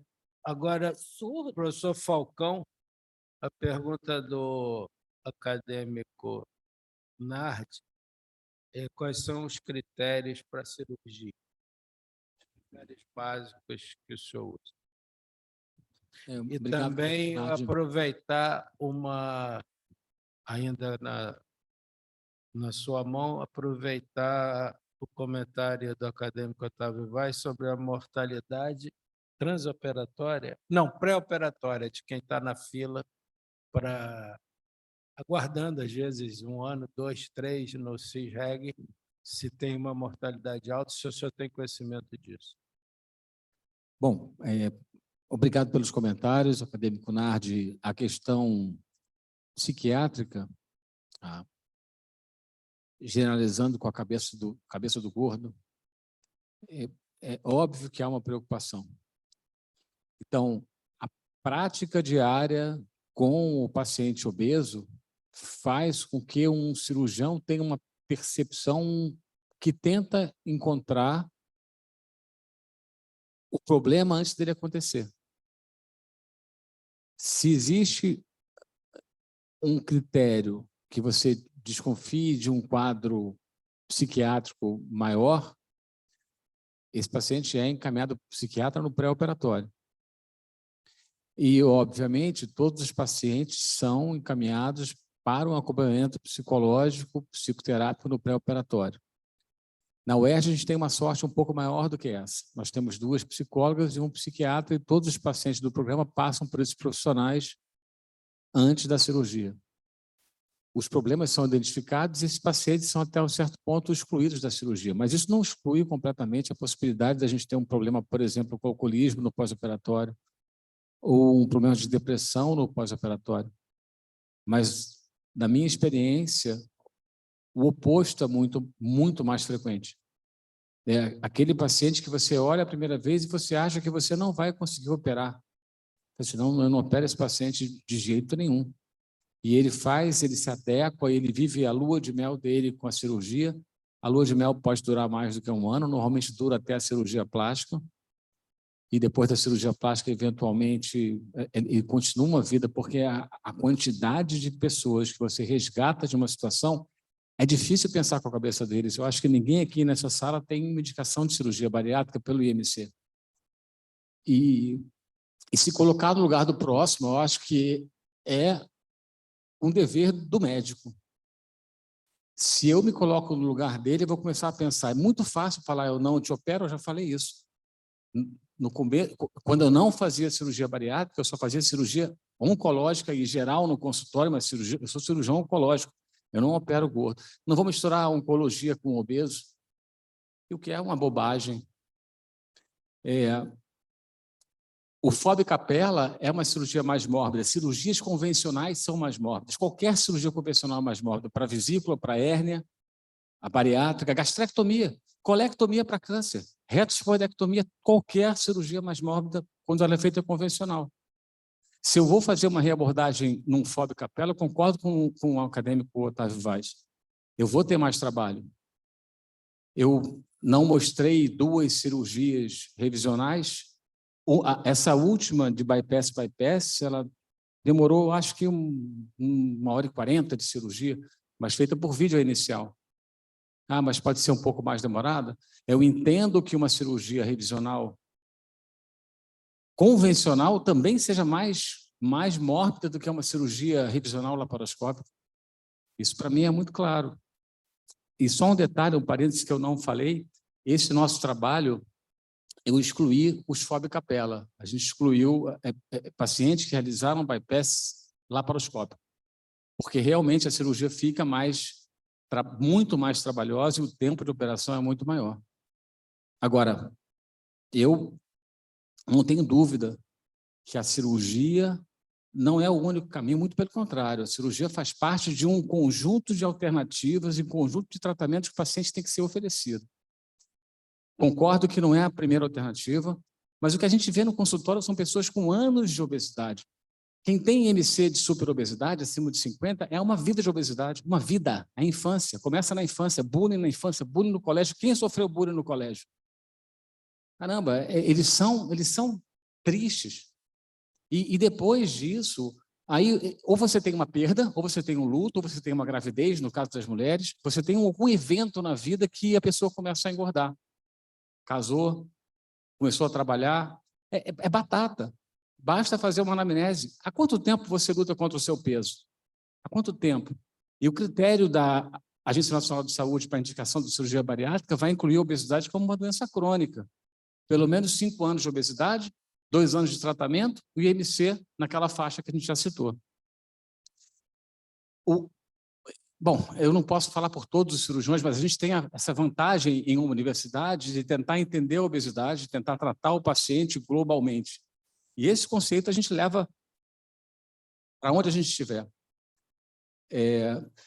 A obesidade é uma doença de tratamento multidisciplinar. Vamos inverter a pergunta e perguntar para o Guilherme quantos pacientes ele via emagrecer em toda a vida dele no ambulatório clínico da UERJ, quantos pacientes ele emagreceu com indicação de cirurgia bariátrica a longo prazo, e comparar esses 2 grupos.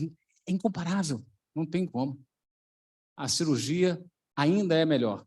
E falando um pouco da medicação mágica, nesse congresso que nós fomos na Irlanda, do ECO, o Lee Kaplan faz uma afirmação onde ele coloca que se todo americano com indicação de tirzepatida, não foi isso?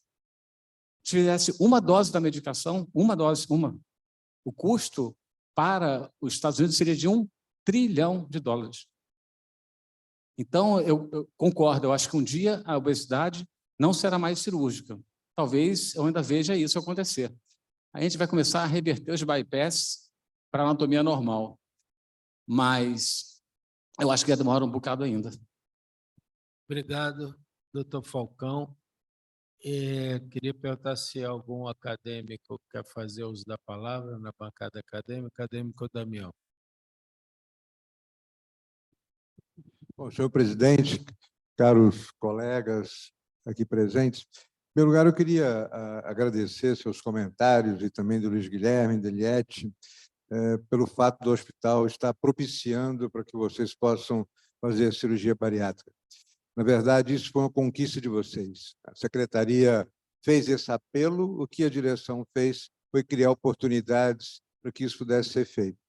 Mas eu queria chamar a atenção de um assunto que ninguém tocou, mas que eu acho extremamente importante, que um novo olhar do paciente obeso. A formação de recursos humanos que está acontecendo com esse foco no tratamento do paciente obeso dentro da instituição. Formação de recursos humanos na área da enfermagem, da psicologia, da nutrição, do cirurgião, do clínico, do cardiologista.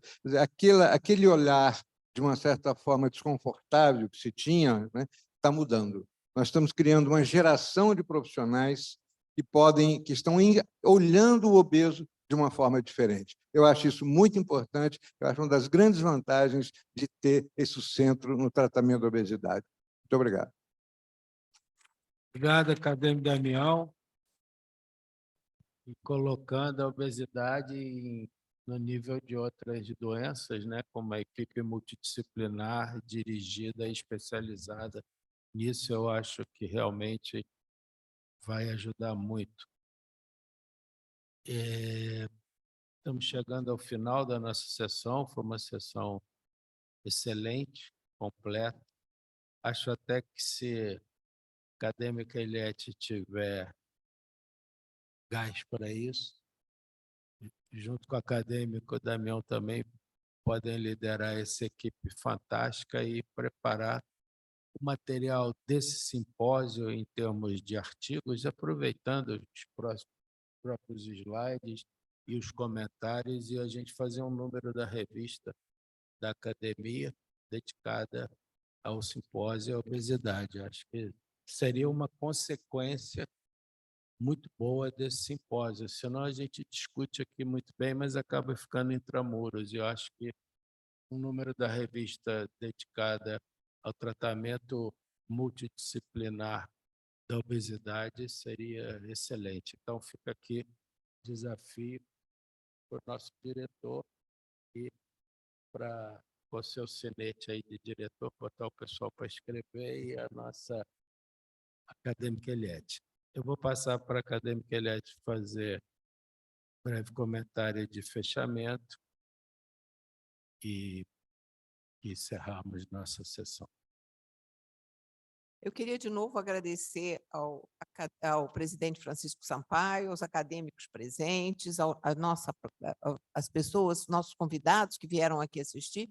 E o primeiro ponto que eu acho que é muito importante que a gente lembre é que no nosso curso médico, a gente não estuda a obesidade, os alunos não são expostos a isso.